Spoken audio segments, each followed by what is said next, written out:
নমস্কার বন্ধুরা, কেমন আছো সবাই? আশা করি সবাই খুব ভালো আছো। রাঙামাটির ঘর করা লাইফস্টাইলের আরেকটি নতুন ব্লগে তোমাদের সবাইকে স্বাগত জানাই। আজ হচ্ছে মঙ্গলবার, তো এখন বাজে কটা বলো তো? 1:15। দেখো, তো আজকে ব্লগটা শুরু করতে দেরি হয়ে গেল। তো সকাল থেকে একটু ফোনে যেহেতু কাজ করছিলাম, তো সেই জন্য লেট হলো। আজকে ফোনে কাজ করছিলাম বলতে কি বলো তো, নেটওয়ার্কের এত সমস্যা আমাকে ভিডিওটা 2-3বার করে আপলোড দিতে হলো। সেইটা নিয়েই সকাল থেকে প্রচুর দেরি হয়ে গেছিলো। মানে এতটাই দেরি হয়ে গেল যে বরের বেরোতে 12:30 পৌনে 1 হয়ে গেল জানো। তারপরে বর বেরোবার পর আমি কিছু কাজকর্ম করলাম, যেমন কিছু বাসন ধুলাম, কাপড় কাচলাম, তারপরে ভাত বসালাম। এই যে দেখো, ভাত বসিয়ে দিয়েছি। আজকে আর বাজার যায়নি, তো ঘরে আছে সজনে ডাঁটা, ভেন্ডি আছে। তো ভাবছি কি বলো না, সজনে ডাঁটা দিয়ে আলু দিয়ে বড়ি দিয়ে ঝোল করব। আর ভেন্ডিটা ভাবছি যে একটু সর্ষে পোস্ত দিয়ে ঝাল করবো, আর বরের দুটি ভাজা করবো, কারণ সর্ষে পোস্ত ঝাল বর খাবে না, আর আমার ভেন্ডির ঝালটা খেতেই ভালো লাগে ভাজার থেকে। আর একটু মসুর ডাল ভিজিয়ে রেখেছি, একটু বাটবো ওটা আর কি। বরকে গরম গরম মসুর ডালের বড়া ভাজা করে দেবো যখন খাবার খাবে। বাস, এই সিম্পল লাঞ্চ মেনু হবে। যেহেতু কাল মাটন খাওয়া হয়েছে, রাতে বাসন্তী পোলাও, মাটন এই সমস্ত সব কিছু খাওয়া হয়েছে, আজকে একটু নর্মাল খাবার খাওয়াই ভালো। তার সাথে প্রচণ্ড গরম, অতিরিক্ত রোদ, মাঝে মাঝে মেঘ করছে, আর ভীষণ গরম হাওয়া, ভীষণ গরম, ভীষণ। সকালবেলায় স্নান ধান সমস্ত কিছু হয়ে গেছে, হয়ে গিয়ে বর দেখো পুজোও দিয়ে দিয়েছে। এই যে বর পুজোও দিয়ে দিয়েছে। শুধুমাত্র এই মোবাইলের নেটওয়ার্কের জন্য এত সমস্যা হলো, এত দেরি হলো। আমার ব্লগ শুরু করতেও দেরি হলো, বরের বেরোতে দেরি হলো, মানে সব দিক থেকে সমস্যা। দেখবে একটা দিকে দেরি হয়ে গেলে না, সকালবেলায় উঠে যদি তোমার কোনো কিছুতে একটু দেরি হয়ে যায়, দেখবে গোটা দিনটা বরবাদ হয়ে যায়। আজকে ভেবেছিলাম একটু তাড়াহুড়ো করবো, মানে তাড়াতাড়ি করে নিয়ে আর কি একটু বসে শুয়ে দিয়ে থাকবো, এত গরম পড়েছে। তো দেখুন আমি দরদরিয়ে ঘামছি তোমাদের সাথে কথা বলতে বলতে। ভেবেছিলাম যে তাহলে একটু তাড়াহুড়ো করে নেবো, তাড়াতাড়ি কাজ শেষ হয়ে গেছে। ও বাবা, মানে মনে করলে কি হবে, তোমার যদি দেরি কপালে লেখা থাকে তো তোমার দেরি হবেই। ঝটপট করে রান্নাগুলো কমপ্লিট করে নিয়ে দেখি কাপড় কাচাকুচি বর সকালবেলা কিছু করে দিয়ে গেছে। বরের জামা প্যান্টে আর কি কাছাকাছি ওগুলোও করে দিয়ে গেছে, ওটাই আমার চাপ নেই। তো আমি বললাম রান্নাটা দেখো বন্ধুরা, সবজিপাতি কেটে নিয়ে তোমাদের সামনে আসছি। এখানে দেখো 2 রকম ঢেঁড়স কেটেছি, একটা ভাজার জন্য আর যেটা একটু বড় বড় আছে সেটা ঝালের জন্য। আর এই পাশে যে টমেটোটা কেটেছি এটা এই ঝালটাতেই দেবো। আর সর্ষে আর পোস্ত মিলিয়ে নিয়ে একটু বেটে নিয়েছি, দেখো এই যে। আর আমি এই প্রথমে আর কি ডাঁটা আর আলুটা কেটে নিয়ে প্রথমে তরকারি বসিয়ে দিয়েছিলাম, দেখো আর লেট হয়ে যাচ্ছে তো সেই জন্য। তারপরে ঢেঁড়সটা কাটলাম, এই ডাঁটা আলু ঝোলটা বসিয়ে দিয়ে নিয়ে তারপরে আর কি আমি ঢেঁড়সটা কেটেছি। তো দেখো ডাঁটা আলু ঝোলে দেওয়ার জন্য এখানে বড়িটা ভেজে সাইডে রেখে দিয়েছি। আর এদিকে ভাত নামিয়ে নিয়ে, ভাতও আমার হয়ে গেছে। দেখো ভাত নামিয়ে যে দুধ বসিয়েছি, দুধটাও ফুটে গেছে, এই যে ভাত নামানো হয়ে গেছে। তো ডাঁটা আলুর ঝোলটা আর কি বড়ি দিয়েই করবো, হালকা পাতলা করে। তো ডাঁটা আলুর ঝোলটাও প্রায় আর কি হয়ে এলো। এটাকে বসিয়ে দিয়ে নিয়েই আর কি আমি ভেন্ডিটা কাটলাম, তারপরে ভাত নামালাম, তারপরে মশলাটা করলাম আর কি, মশলা পিসলাম শিলেতে, এই সর্ষে আর পোস্তটা।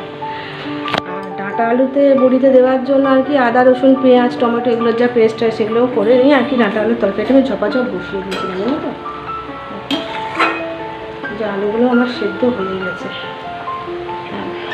এত গরম বন্ধুরা যে মানে পাখা ছাড়া থাকা যাচ্ছে না। দেখো পাখা চালিয়ে বসে পড়েছি, কষ্ট হয়ে গেছে, এত গরম, বাপরে বাপ, কিছুতেই থাকা যাচ্ছে না, এত গরম।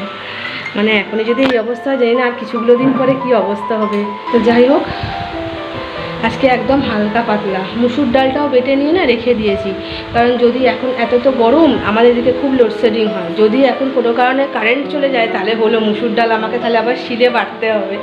তো সেই জন্য যখনই আর কি আদা রসুনের পেস্টটা করলাম, তখনই আর কি মুসুর ডালটাও আমি বেটে নিয়ে রেখে দিলাম, কারণ বেলাতে সম্ভব হবে না।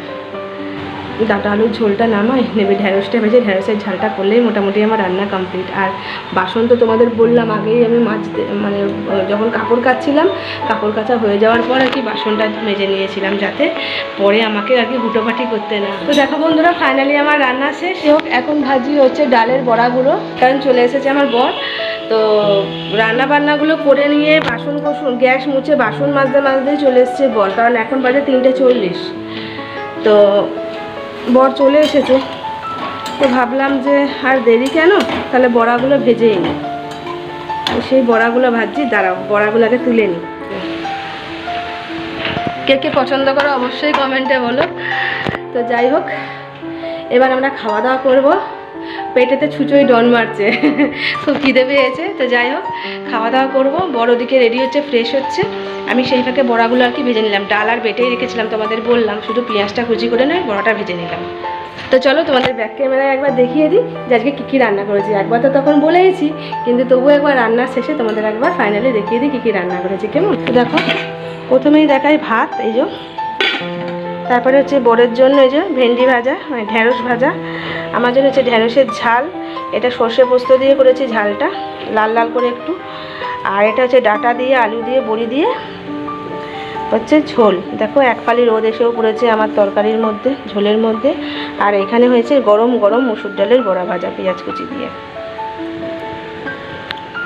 তো আমার এগুলো সমস্ত কিছু পরিষ্কার আর হয়ে গেছে, শুধু খাবার খেয়ে এবার যে এঁঠো বাসনগুলো। বন্ধুরা, বিকেলবেলা তোমাদের সামনে একদম আসতে পারিনি, কারণ একটু ব্যস্ত ছিলাম, তাই জন্য। এখন কটা বাজে বলো তো? এখন বাজে দেখো 9:30, মানে 9:30 বাজে, 9:25 বাজে আর কি। বাইরে বাচ্চারা একটু আর কি খেলাধুলো করছে, তো ছোটো ছোটো বাচ্চা, সেই একটু চেঁচামেচির আওয়াজ পাওয়া যাচ্ছে। তো যাই হোক, ব্যস্ত ছিলাম। তো দুপুরে একটু রেস্ট নেওয়ার পর আজকে না বিছানায় একদম শুতে পারিনি, জানো। আজকে এই মেঝেতে একটা বিছানার চাদর পেতে নিয়ে শুয়েছিলাম। এত গরম বিছানায়, যেন গা হাত পা জ্বালা করছে, এত গরম বিছানাটা। তো যাই হোক, সেই জন্য একটুখানি রেস্ট নিয়েছিলাম। রেস্ট নিয়ে আর কি তারপর বিকেলবেলা উঠে 5:30টার সময় উঠে নিয়ে ঘর দুয়ার ঝাড়টার দিয়ে নিয়ে হাত পা ধুয়ে আর কি বর বললো দুধ খাবো না, চা খাবো। তো একটু চা করে ওকে দিলাম, আমি একটু চা খেয়েছিলাম। তারপরে বর বেরিয়ে গেল। বেরিয়ে যাওয়ার পর আর কি আমি কিছুক্ষণ পর সন্ধ্যা দিয়ে নিয়েছিলাম। তো তারপরে আর কি একটু কাজ করছিলাম আর কি, ফোনেরই কাজ করছিলাম একটুখানি। তো সেই জন্য তোমাদের সামনে আসতে পারিনি। আর এখন আমি এই 9:30টার সময় আর কি উঠলাম, কাজ আর সেরে নিয়ে। তো উঠে নিয়ে সকালবেলা একটু কাবলি ছোলা ভিজিয়েছিলাম সেই রাতে আর কি রুটির সাথে খাওয়ার জন্য। তো সেই কাবলি ছোলাটা দেখো এখন এই প্রেসার কুকারে আর কি সেদ্ধ করতে বসালাম, একটুখানি নুন দিয়ে দিলাম। এই দেখো,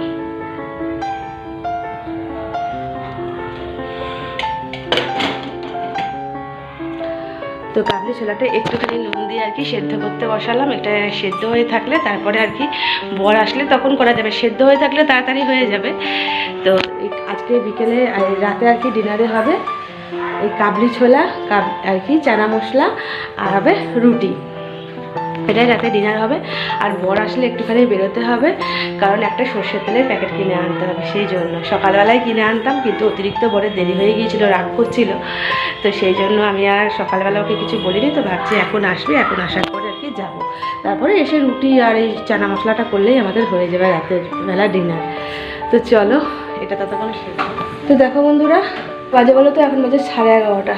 সেই তখনের পর এখন তোমাদের সামনে আসছি, কারণ বর, তোমাদের বললাম না যে বর আসলে পরে একটা যাবো সর্ষের তেলের প্যাকেট কিনতে বেরোবো।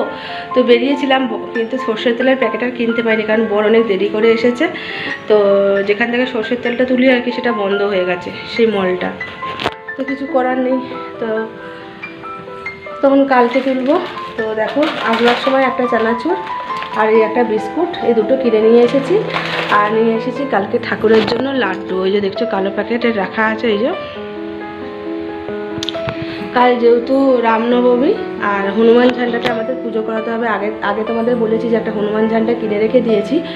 তো সেই যখন বজরংবলীর মন্দিরে কালকে যাব, তো এই লাড্ডু আর কি বজরংবলীর ঝান্ডাটা আর কি পুজো করিয়ে নিয়ে আসবো, দিয়ে ছাতে আর কি আমরা আমাদের টাঙিয়ে এখানে এটা টাঙাতে হয়। তো এইসবই নিয়ে এলাম। সর্ষের তেলের প্যাকেট তো আর হলো না। আর এসে দেখো জামা কাপড় আর ছেড়ে নিয়ে আমি আর কি চানা মটরটা করবার জন্য দেখো কড়াই বসিয়েছি। আর কড়াই দেখো তেলও সকালের তেল, দুপুরে যে বড়া ভেজেছিলাম না, সেই সর্ষের তেলটাই আছে। তো ভাবলাম এই তেলটাতেই করে নিই, আর বানাবো লুচি। তো এক্ষুনি হয়ে যাবে। রুটিটা করতে গেলে লেট হয়ে যায়, আমার মনে হয় রুটিটা করতে গেলে লেট হয়, লুচি করতে গেলে আমার খুব তাড়াতাড়ি হয়ে যায়। তো চলো চানা মশলাটা করে নিই। চানা মশলাটা হতে হতে আমি লুচির আটাটা মেখে নিই, লুচিটাও আর কি বেলতে শুরু করে দিই, ঝটপট করে নিই। কেমন ফাইনালি আমার লুচি ভাজা কমপ্লিট।